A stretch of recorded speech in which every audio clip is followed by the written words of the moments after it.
All right. We are going to get started. Just a couple housekeeping items. First of all, this is my first time ever doing a training like this in this format. So it's not preferred, but I'm glad that we're still able to do it. And actually, I think more people will be able to participate this way, which is good. But I prefer to be in a room together and be able to have more discussion, read body language, things like that. Obviously, I'm limited in this format.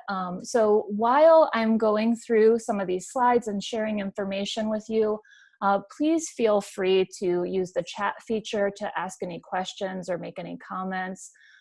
Or if you want to unmute yourself, you can do that too. Admit one more person here. Okay. I will have this presentation uploaded to my YouTube channel, and I will also share the link to that on this tiny URL link that you see here. I already did go ahead and put some resources into that drive for you. It is a Google Drive, but I set it up so that you don't have to have a Google account in order to access those things. Okay. So another housekeeping item I wanted to mention really quick before we get started is that for some reason my Zoom account is telling me that I have a 40-minute time limit, even though I'm on an educator account.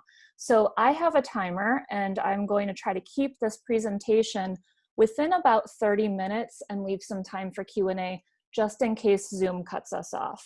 I'm hoping it doesn't, but just better be safe than sorry. All right, so let's go ahead and get started. So our agenda today will be to talk about just a general overview of what positive discipline is, why it's important. We're going to talk about the yes brain. If anybody's ever heard of Dr. Daniel Siegel, he wrote a book called The Yes Brain, which I highly recommend. So I'll share some information from his research with you.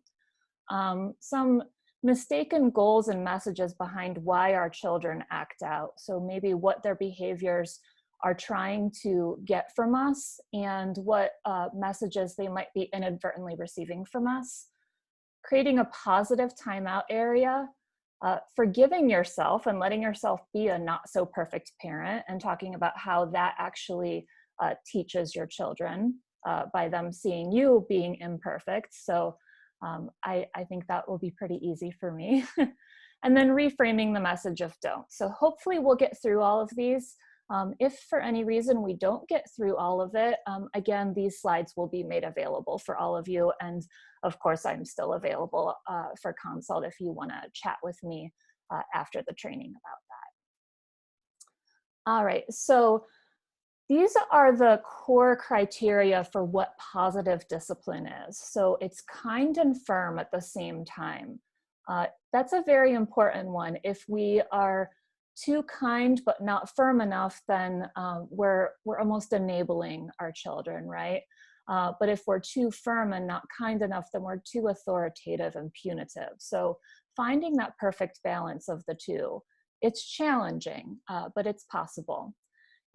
Positive discipline also helps children feel a sense of belonging and significance. So that's the difference between that and punishment, or what we traditionally think of discipline as, often doesn't build that in a child. So we really want to make sure that our children feel that sense of belonging. And it needs to be effective over the long term. So that's what 4 and 5 follow up with number 3. They're teaching our skills. So when you research positive discipline, you'll see a lot about the core, the root word of discipline and what it means. And it actually means to teach. We're using discipline to teach our children, not just to punish them for not doing what we wanted them to do. And that eventually our goal is to, through teaching them, to build up their independence, their self-esteem, and all the things that we want our children to become, right? This is why it's important. I put this together. We have on the left-hand side here some of the discipline methods that we typically think of. And a lot of these might be discipline methods that our parents used with us. And then on the right-hand side, this is what sometimes the message our children hear through those different methods, right? So, you know, spanking, that our children are learning that, oh, it's okay to hit people, right? And I know that's a controversial topic because sometimes it seems like that's the only way we can get our children to really stop and interrupt a behavior, and really kind of snap them out of it. But we're going to try to talk about other methods to use as an alternative to that. Pardon my interruption here. I just wanted to let somebody in from the waiting room. Okay. So I'm not going to read through this slide for the sake of time, and I don't want to insult anybody's intelligence, but this just gives a good snapshot of how a lot of what we typically use as discipline does inadvertently send our children a message that maybe we don't want them to get in the long run. And that's why sometimes, you know, we think, well, I've tried everything and they're still doing it. And it might be because of one of these reasons. Okay. If I'm going too fast, feel free to let me know in the chat feature and I can slow down and spend more time on any particular subject. But I don't want to talk as much about the why it's important as the what can you do. I think that's what most of you are here for, practical solutions to what you can put into place. So, all right. Okay. So we have a video from Dr. Daniel Siegel, who I mentioned earlier. And this is him guiding us through an exercise to really understand why it's so important how we talk to our children, especially when we're disciplining them, and how our brain reacts, right? So he's gonna walk us through an exercise. I hope that the sound comes through. I know sometimes videos, the sound doesn't convey well through Zoom, so I'm hoping that it does. I'm gonna go ahead and play this and we'll just follow along with his exercise. It's very simple. I'm gonna say one word and repeat it several times and just become aware of what your body feels, what you feel inside you.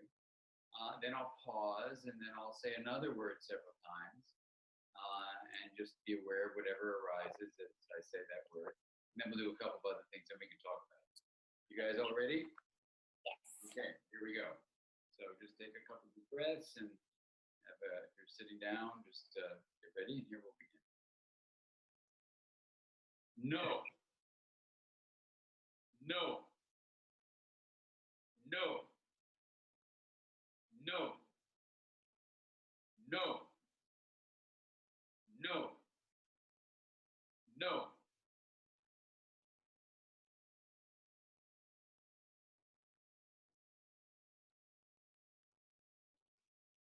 Yes. Yes. Yes. Yes. Yes. Yes. Yes. Yes.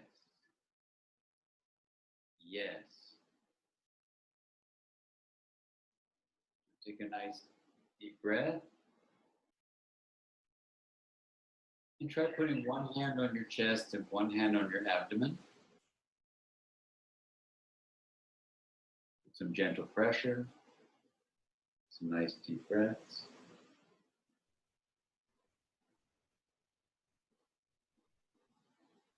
And now switch it out so the hand on your chest goes to your abdomen, the one on your abdomen goes to your chest.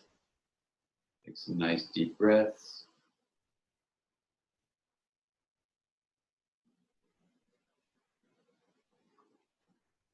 And now put it whichever way feels most comforting for you.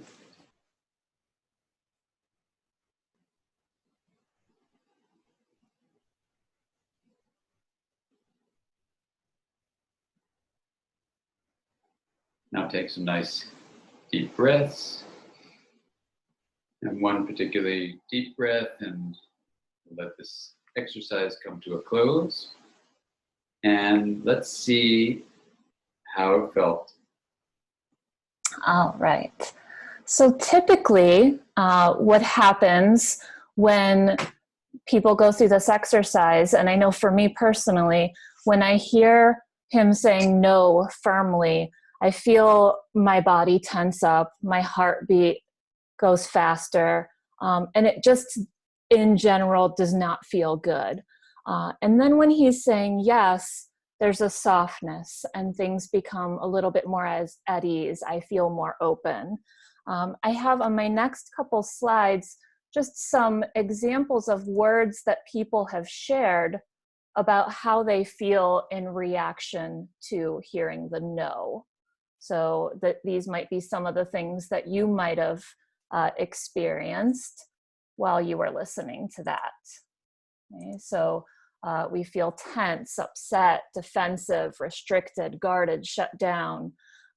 In that brain state, it's very difficult to then learn, right? And when we say discipline is teaching, I don't think that children can really be receptive to what we're trying to teach them in that moment if they're feeling these feelings. So we really want them to be in a yes brain state, which, oh, sorry, there we go. So our yes brain state, we are more open, calm, relaxed, receptive, secure. And if you look at these two different lists and think about what do I want for my child, if you think about goals that you have for your child, either short-term or long-term, what kind of people you want them to be, what you want them to feel, I think we can all agree that it is less this one and more this one, which is another reason why positive discipline is so important, because positive discipline incorporates that yes brain state of mind that we want our children to be in.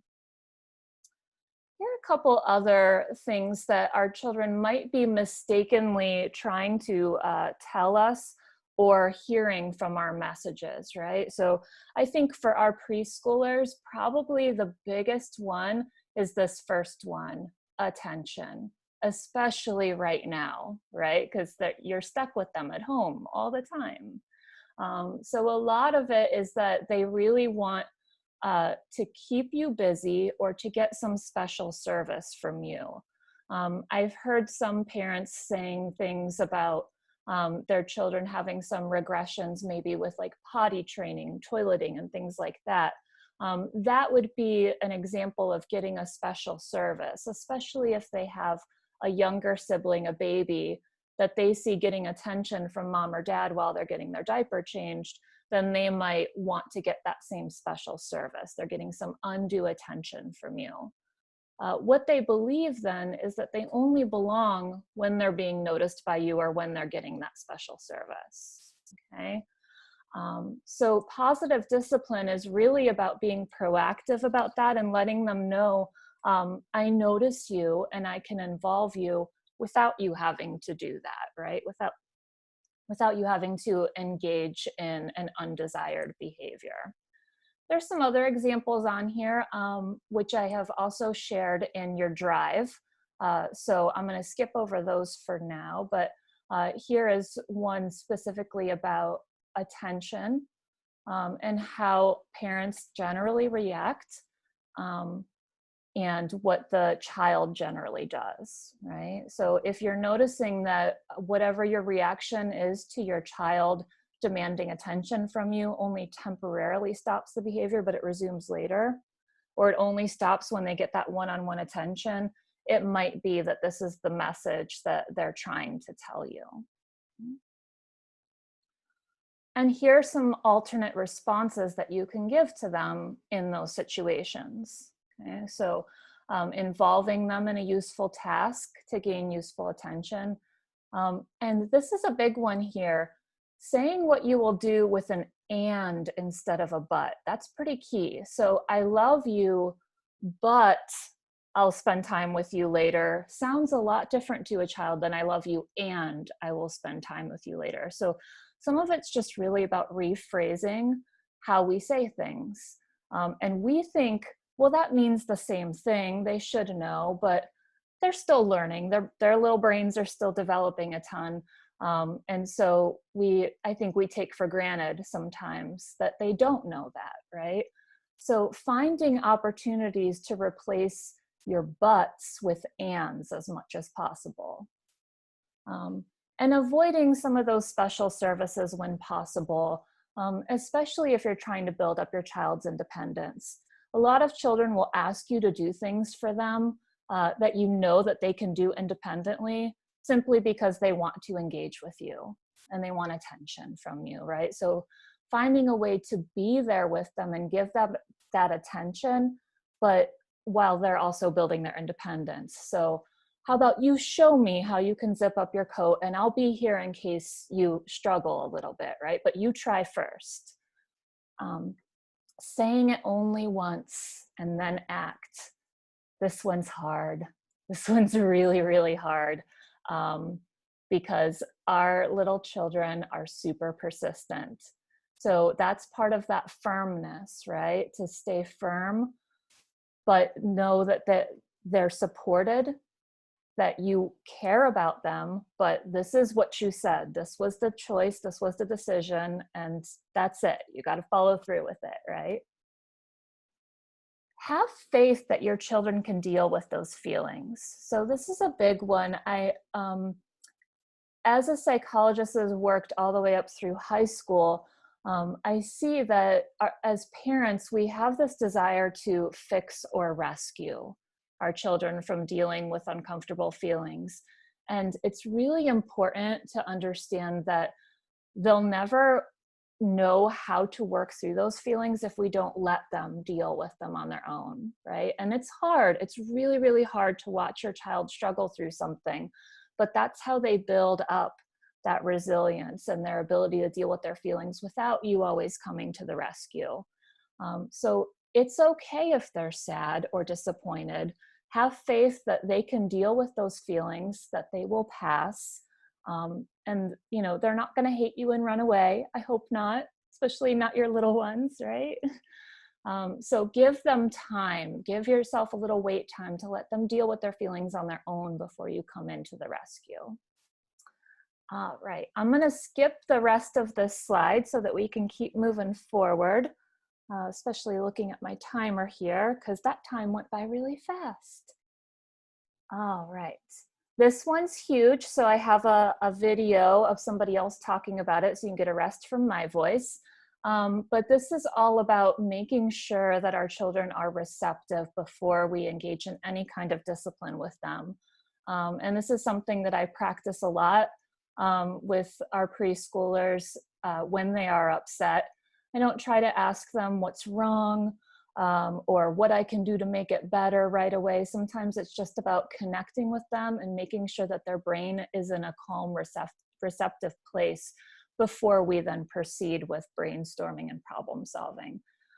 So this is one of the co-authors of several really wonderful books that Dr. Daniel Siegel has written. So I know I keep plugging his name, but he's pretty phenomenal. So and I don't get any money for saying so.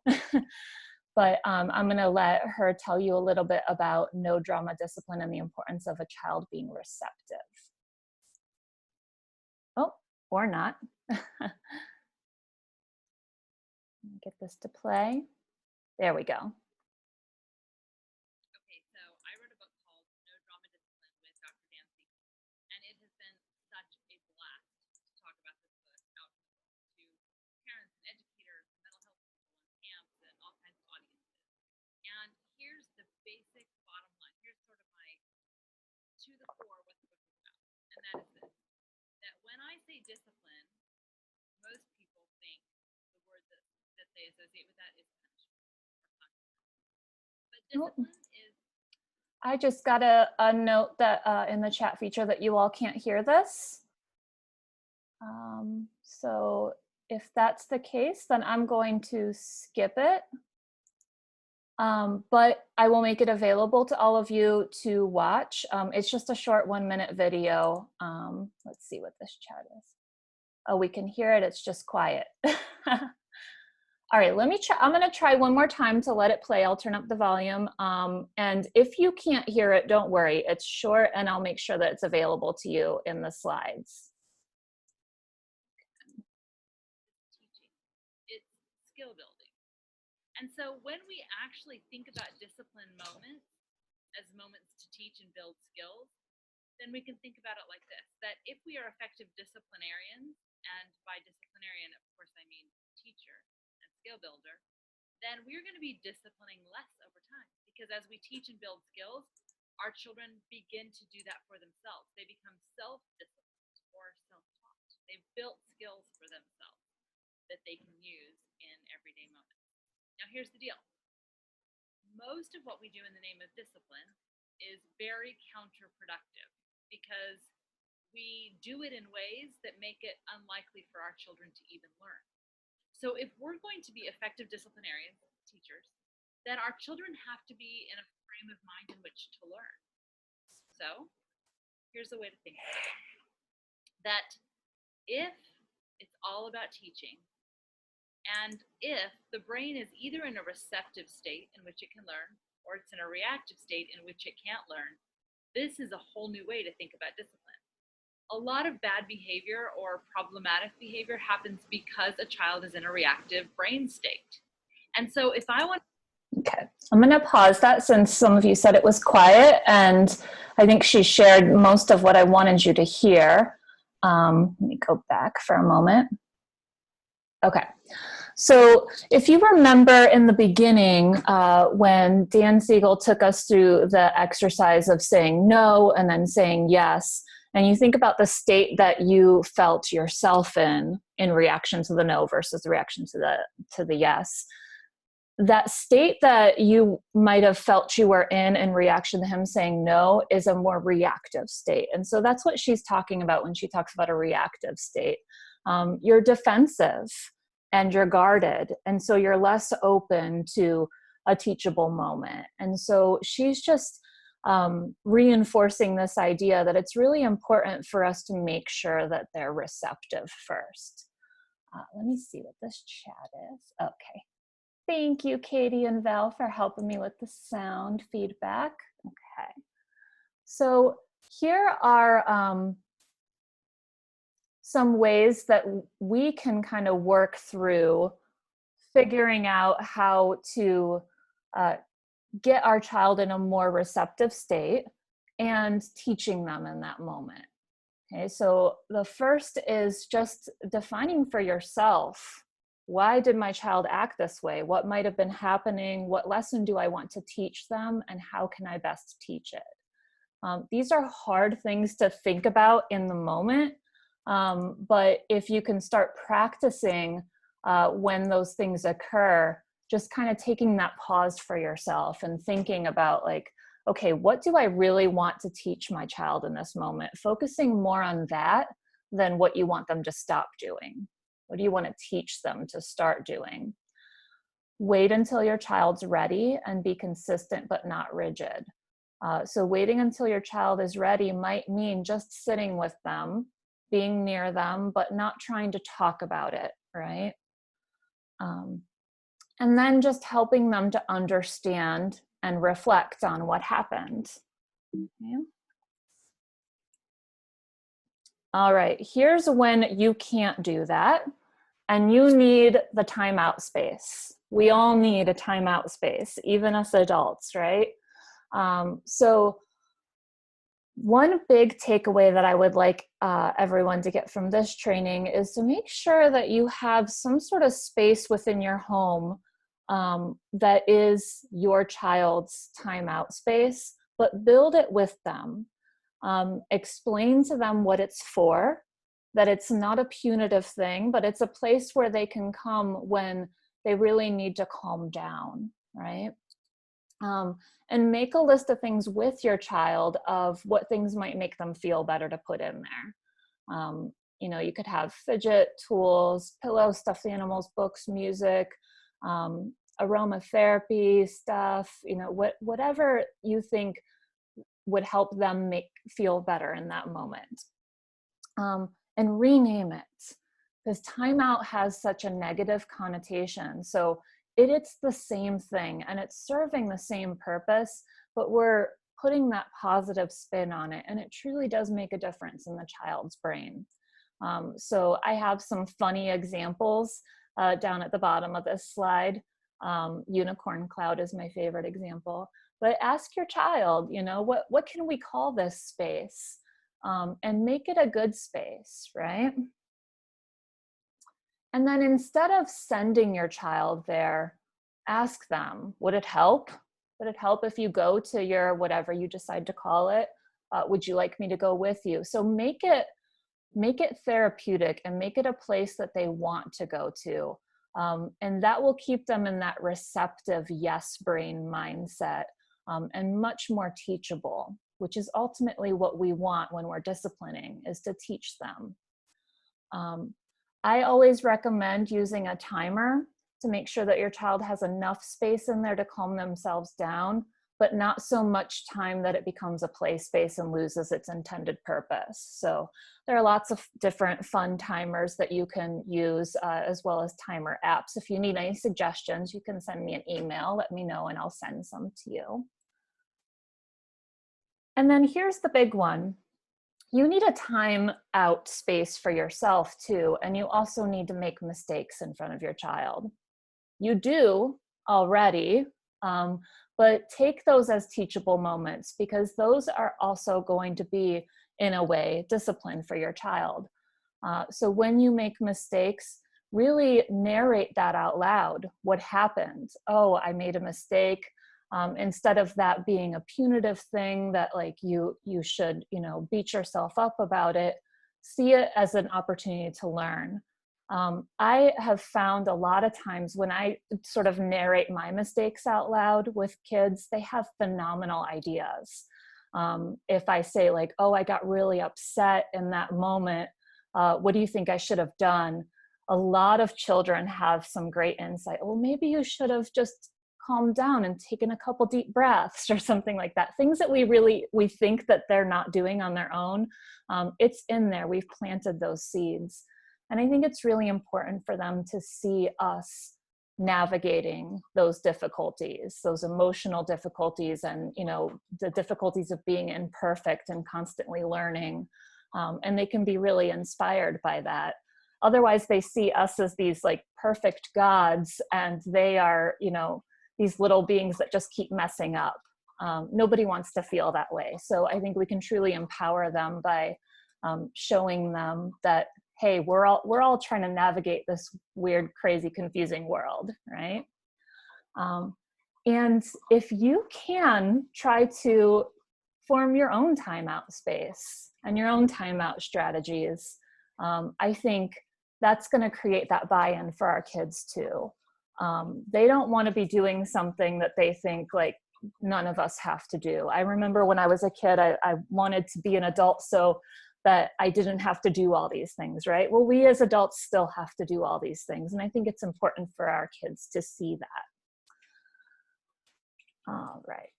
This is my last little point that I think I'll get in just in the nick of time, is saying the word don't. This is a big one that we do automatically, right? We shout out the things that we don't want our children to do. But the way that the child's mind works, and adult minds too for that matter, is that don't acts like an asterisk and it highlights anything that comes after it. So when we say don't run, they hear run, and that's the image that shows up in their mind, is of running, and they're not putting as much emphasis on the don't. It takes a lot more cognitive processes for them as little ones with developing brains to kind of reorganize all that and say, like, she said run, but that's not what she wants me to do, right? So an example is, if I tell you don't think of a blue elephant, most of you automatically are going to place the image of a blue elephant in your mind. And the more you try not to, the more you're like, I can't get this image of this blue elephant out of my mind. So instead, we want to try to focus on putting the image in our child's mind of what we want them to do. So instead of saying don't, and then whatever the undesired behavior is, don't run, don't jump, don't shout, replace that with next time, and then the desired behavior. Next time, use walking feet. Next time, use a quiet voice. Next time, be gentle with the cat, right? So finding those ways to just reframe our language to teach them what we want them to do instead of focusing on what they're not doing. All right, I made it just in the nick of time so that I can open it up for questions and comments, hopefully before it cuts us off here. Like I said, I have all of these resources and more will be going in to the Google Drive that you can find at the link that I've posted there. And what I'm gonna do is go ahead and stop the screen share. And we'll open it up to questions and comments until it cuts us off. And if it cuts us off, then you can email me, jreasor, R-E-A-S-O-R, @revereschools.org. Any questions or further conversation you want to have, and we can keep chatting about it, okay? So it was like positive discipline, like boot camp in a quick nutshell, okay? So I'm going to, is there a way that I can just unmute everybody all at once? Okay, if you want to stay muted, you have that choice as I go through and unmute all of you. Otherwise, you are welcome to share any questions or comments that you have.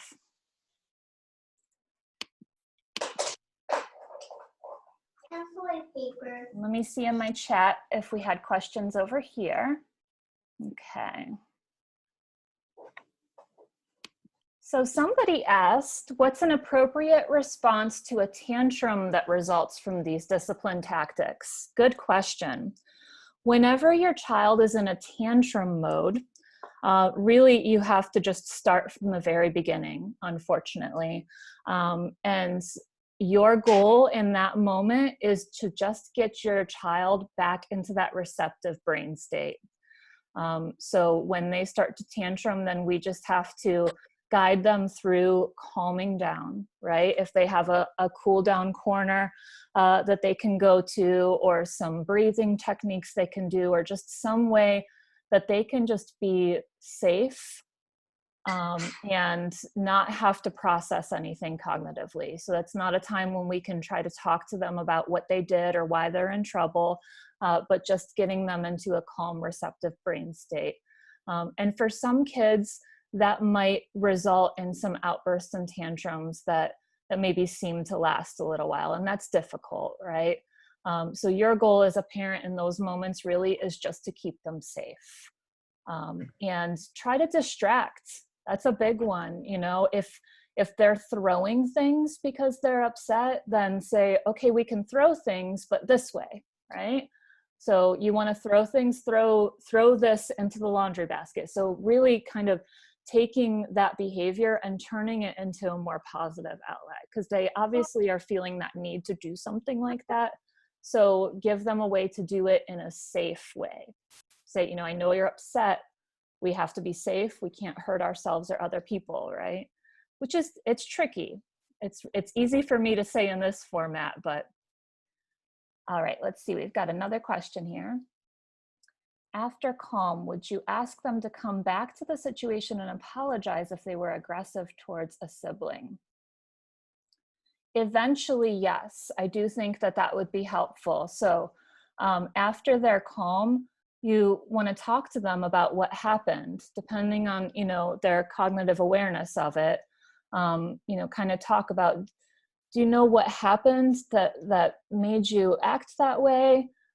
What can we do next time to be kinder to our sibling? Something like that. So really spending more time on the next time this happens, what's something that would help you, rather than focusing on everything that they didn't do right. So, you know, just coming back to, this is a teachable moment, and really my goal in discipline is to teach you how to be a better person and to make better choices next time, right? And if they don't understand apologizing, I wouldn't force them. If they're doing it just because you told them to, then it doesn't really have as much meaning. All right. What did you mean by say it one time and then act, for kids who are trying to get your attention?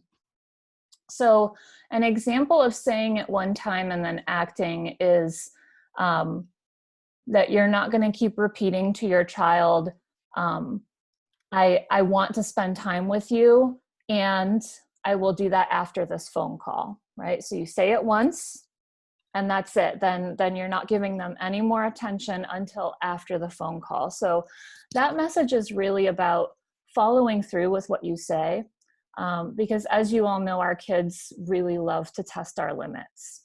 And so they have to trust that when we say something that we're going to follow through with it, and that includes the positive things.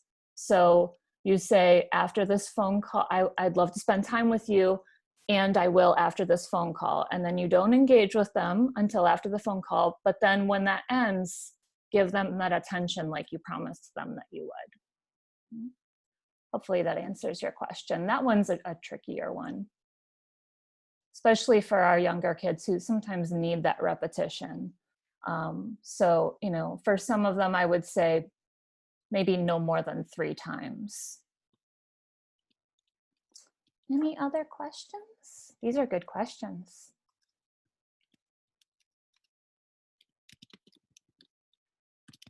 I hear some typing. I feel like there might be a question coming in. Or somebody's working on their reports.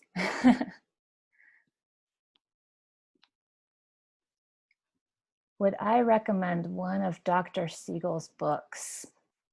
Dr. Dan Siegel has some wonderful, wonderful books. No Drama Discipline is one of his books that I've taken a lot of my techniques from, as well as the Yes Brain. They're both very, very good, and they have a lot of repeat concepts in both of them.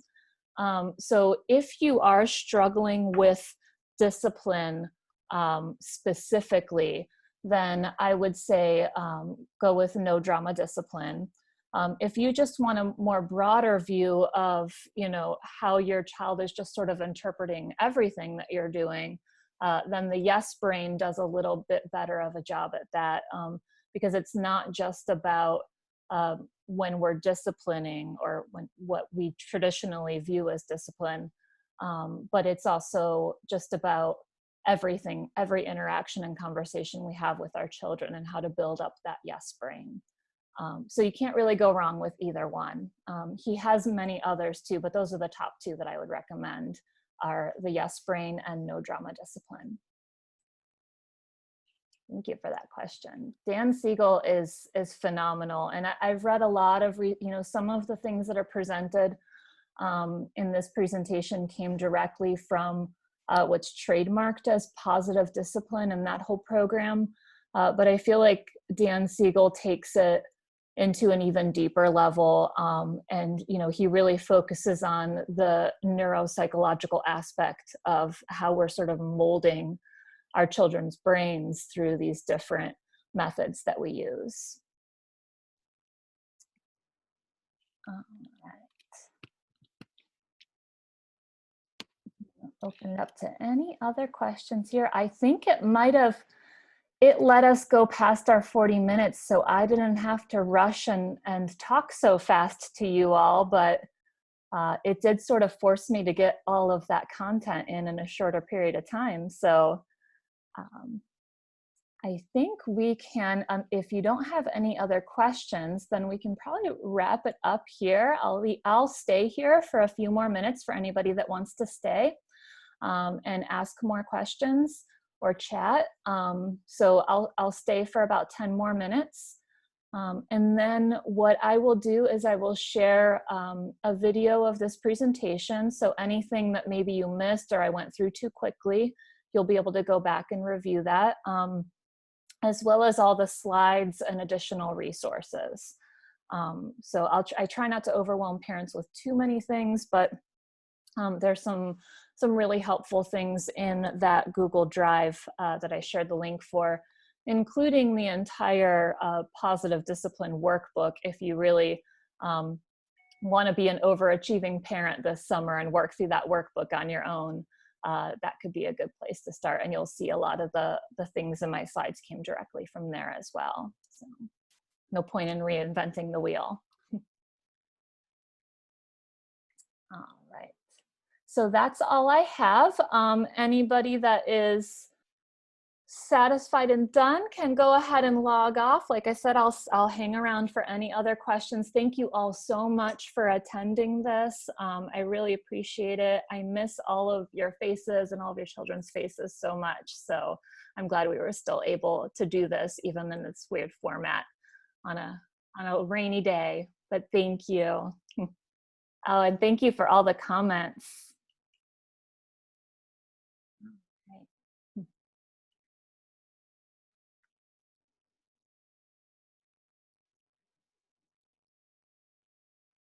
I think I can make my other self leave here.